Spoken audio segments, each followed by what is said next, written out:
In nomine Patris et Filii et Spiritus Sancti. Amém.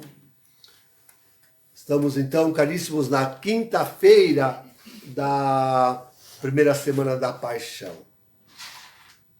Diria quase que se faz um intervalo, porque as leituras que temos ouvido, todas falam em morte, né? Na morte de Jesus, querem lapidá-lo, querem atirá-lo de cima, querem matá-lo de qualquer jeito, mas matá-lo. E hoje não aparece. Não aparece em nenhum momento realmente o assunto, afinal, destas 2 semanas, as 2 semanas da Paixão. Na verdade, temos aqui a única coisa que é remédio para a morte. Hoje se apresenta o único remédio que vence até a morte.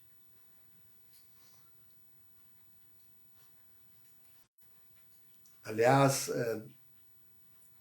Jesus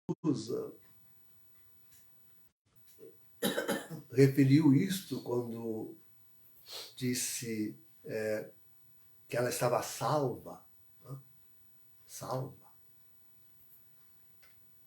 E aqui é preciso entender que realmente se trata de quem aproveitou, depois eu digo do que, para, de qualquer forma, amor, né, para a salvação. Não devia passar despercebido o jeito que disse o fariseu, Simão. Quando ele disse, se esse homem soubesse quem é essa mulher, se esse homem fosse o profeta, saberia que é. Não é qualquer profeta, mas é o profeta, aquele vaticinado por Moisés, maior do que ele, maior do que Moisés, e que é o Cristo. E que revela, afinal, a própria divindade, quando surpreende o fariseu e os convivas por poder perdoar os pecados. Só uma força verdadeiramente capaz de vencer a morte é também capaz de redimir, de apagar, de pagar pelos pecados. É isso. Queridos, na comparação que Jesus faz, credo, mas como que ao reverso, até é feio dizer o pensamento, mas eu vou dizê-lo, o pensamento que eu tenho, mas vou dizê-lo. Assim, seguindo a lógica daquilo que se diz no Evangelho, bom, nós somos a pior geração jamais havida na humanidade. Hein? Somos pior do que aquela geração de Noé. Somos pior do que aquela geração de Sodoma e Gomorra. Né? Pior do que aquela geração que foi sepultada no deserto, revoltando-se contra Deus e Moisés. Somos a pior geração que jamais passou sobre a face da terra. Acumulam-se, como que avolumam-se todos os pecados da humanidade, desde Adão até nós. Sobre nós. Avolumam-se os pecados da humanidade. Como jamais.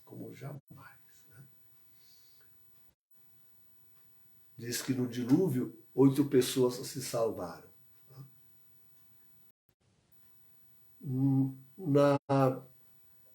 caso daquelas 5 cidades, né, destruídas pelo fogo, salvou-se a família, salvou-se uma família.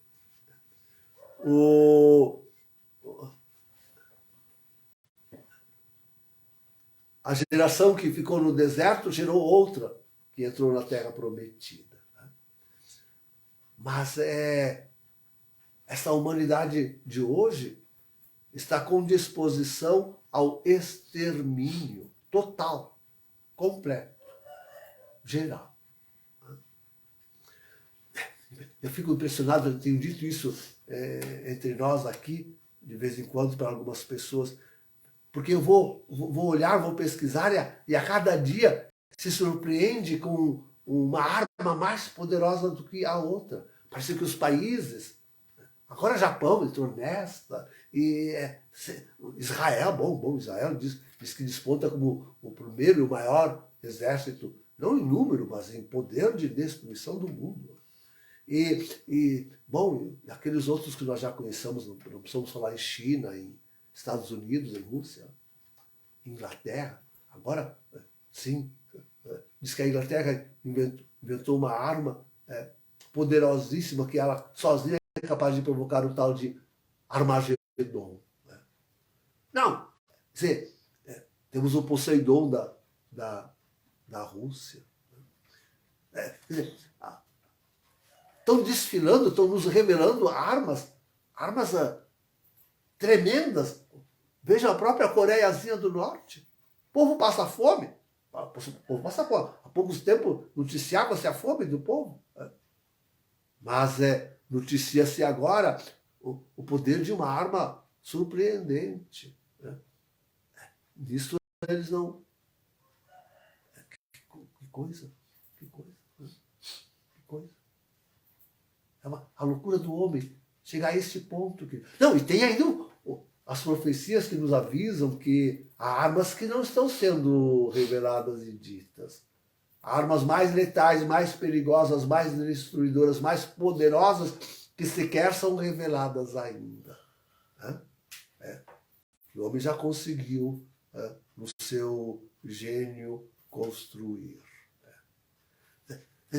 Não, já com aquelas chamadas, eu não posso dizer muitas palavras, mas bombas táticas, já se dizia que a humanidade podia destruir, muitas vezes podia ser destruída, que a humanidade, já se dizia que a humanidade podia muitas vezes ser destruída.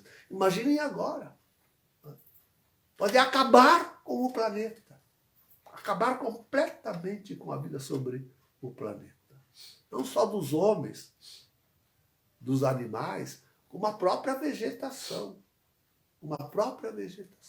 Acabar com tudo. Arrasar com a terra. Arrasar. Está na mão do... E os sinais, queridos, que nós vamos vendo, lendo, é de que eles estão dispostos e estão querendo usar essas armas. Desde as mais poderosas. Estão loucos para experimentá-las. Na luta real. A gente vai assistindo à espiral da violência, do desentendimento, das ameaças que hoje se tem em toda parte. A gente não sabe nem aonde vai começar, porque é em toda parte. Em todo lugar. A gente fica sim, fica sem dúvida nenhuma. Eles estão indo seriamente, decididamente para esta destruição total. O extermínio da humanidade. Não há dúvida. Queridos, somos a geração mais pecadora jamais a vida. Jamais a vida. E como falar agora de amor? O assunto dessa missa não é a morte, é o amor. E como falar a esta geração de amor e de dizer que o mandamento maior que nós recebemos é o de nos amarmos, de cultivarmos amor. Como falar a esses corações endurecidos? Mas, queridos, não tem que pensar que isto é a humanidade ou que é só os líderes da humanidade, que nós não estamos isentos. deste acúmulo de revolta, de ódio, de violência, de desejo de morte, de destruição total e completa. Nós não estamos isentos disso. Se a própria Santa Igreja Católica não está isenta disso, e não está ela se autodestruindo, está se autodestruindo. É desde dentro que parte, nem poderia partir de outro lugar, porque sempre quando partiu de fora, as tentativas de destruição da igreja a fortaleceram, a tornaram ainda mais forte e purificada na própria fé. Mas agora é de dentro. E vem contra o seu coração, isto é, a fé. Contra o seu coração, as virtudes teologais, a caridade, a esperança teologal. Então, se aquilo que seria para pregar o amor, a vida, está se autodestruindo, nós também somos, com certeza, nós também somos atingidos. Não tenham dúvida, queridos, nós somos desta geração pecadora. Dessa geração a mais pecadora que jamais houve sobre a face da terra. Não tenham dúvida disso. E então, onde aprender a amar? Onde aprender como amar? Como demonstrar o amor e vivê-lo e exercê-lo de uns para com os outros? Onde?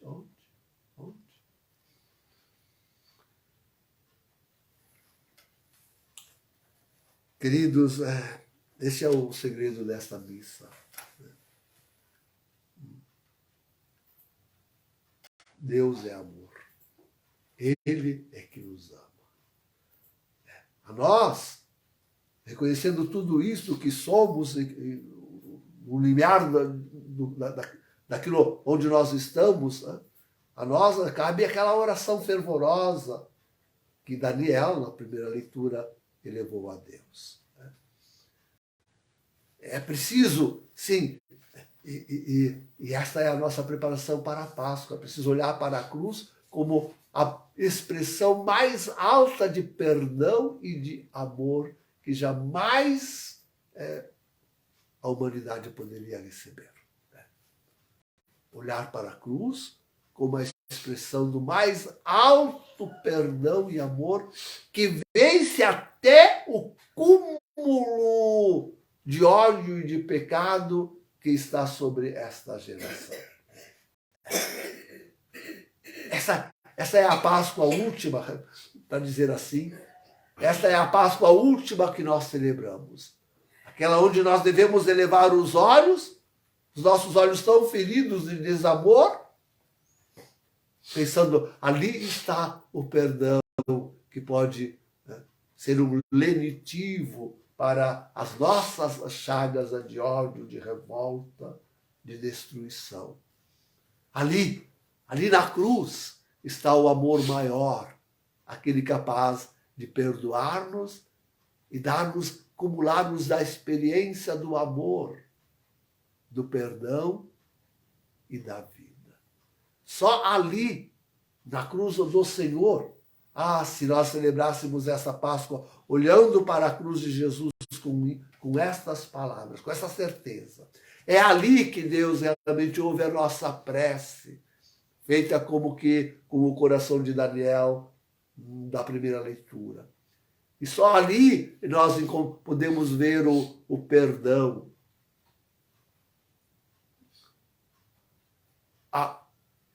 o exemplo, o testemunho, a comunicação do amor. Agora achei a palavra. Estou falando agora do Espírito Santo. Só ali nós podemos encontrar a comunicação do amor e alcançar vida. Vida que vence o pecado. Vida que vence a morte. Em nome do Pai, do Filho e do Espírito Santo. Amém.